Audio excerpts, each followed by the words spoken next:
ამ სახლში უჩხეთი საჯარო სკოლის მოსწავლეებს გაკვეთილები უტარდებათ. მე-11 კლასელების საკლასო ოთახს კარები არ აქვს, თუმცა საცხოვრებელი სახლის ამ ოთახში უკვე თვეზე მეტია სასწავლო პროცესი მიმდინარეობს. მე-11 კლასისგან განსხვავებით ძალიან გაუმართლა მე-9 კლასელებს. მათ საკლასო ოთახში ბუხარია და ისინი დაშლილი სკოლის ნარჩენი ხის მასალას გასათბობად იყენებენ. მოსწავლეები ამბობენ, რომ სიცივეში გაკვეთილზე ჯდომა უჭირთ, თუმცა კამერის წინ ამას არ აღიარებენ.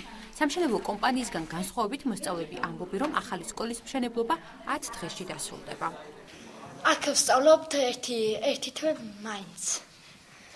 ძალიან გვიხარია სკოლის აშენება, ალბათ მალე აშენდება. და სხვა 10 დღეში მინიმუმ აშენდება შეიძლება. აქ იმიტომ ვსწავლობთ, რომ დროზე ადრე არ აშენდა სკოლა, ვერ მოხერხდა და ამიტომ გადმოვედით ამ სკოლა აქ დროებით ვსწავლობთ, როდესაც აშენდება, ისევ გადავალთ ახალ სკოლაში და იქ ვისწავლოთ. რამდენი ხანია რაც აქ სწავლობთ? მე დაახლოებით 1 თვე. და სიცივეში რა პირობები? არა, სიცივეში ბუხარს ვანთ. სკოლის დირექტორი გულნაზ ნინიძე ამბობს, რომ უჩხეთის საჯარო სკოლაში შესაძლოა სასწავლო პროცესი სიცივის გამო იძულებით შეწყდეს. ეს იმ შემთხვევაში მოხდება, თუ სამშენებლო კომპანია სკოლის მშენებლობას 2 კვირაში ვერ დაასრულებს. დირექტორის განმარტებით საკლასო ოთახში კარებს ხვალ დაკიდებენ. მისი ინფორმაციით მოსწავლეები სიცივეში ელექტროხუმელებით თბებიან. თქმა უნდა, ძალიან მინიმალური პირობებია, მაგრამ ყველა ღონეს ხმარობთ იმისათვის, რომ საგანკვეთილო პროცესი არ ჩაეშალოს. თუ სიცივეები იქნება, შეძლებს სწავლის პროცესის გაგრძელებას? თუ არა 15 ნოემბრის მერე აღარ შეიძლება აქ გავჩერდეთ ალბათ.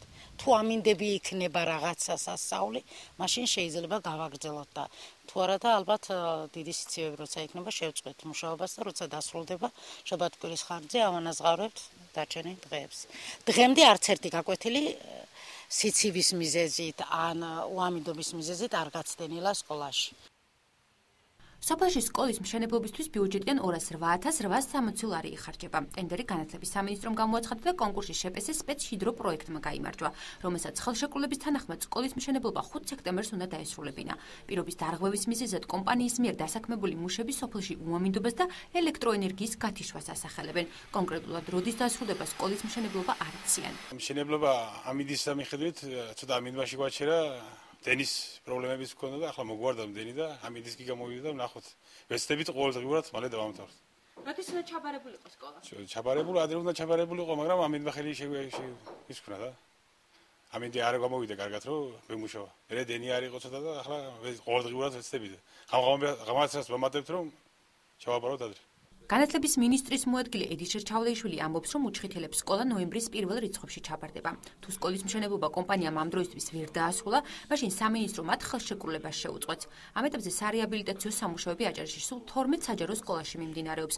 სამინისტროს ინფორმაციით კომპანიები ხელშეკრულების პირობებს ხშირად არღვევენ. ყოველ ვადაგადაცილებულ დღეზე ამ 5 სექტემბრიდან მას ხელშეკრულებით გათვალისწინებული პირგასამტეხლო ერიცხება რა უკვე. და ანუ შესაბამისად ამ ჯარიმას გადაიხდის საბოლოოდ. თუ ასე გაგრძელდა და შევხედეთ, რომ ვერ ასრულებს იმ ვადაში, რაც ასე ვთქვა, დაარღვია, მაგრამ დაგვირდა, რომ შეასრულებს დასაწყისში, ანუ ნოემბრის დასაწყისში. მაშინ იძულებული ვიქნებით გავწყვიტოთ ხელშეკრულება და უკვე მოვძებნოთ სხვა ფირმა, რომელსაც დავასრულებიებთ რა ამ მშენებლობას. უჩხეთის საჯარო სკოლაში სულ 106 მოსწავლე სწავლობს. დაწყებითი კლასის მოსწავლეებს გაკვეთილი სოფლის კლუბში უტარდებათ, უფროს კლასელებს კი ნაქირავებ კერძო სახლში. სახლის იჯარის ქირას, როგორც სკოლაში ამბობენ, სამშენებლო კომპანია იხდის.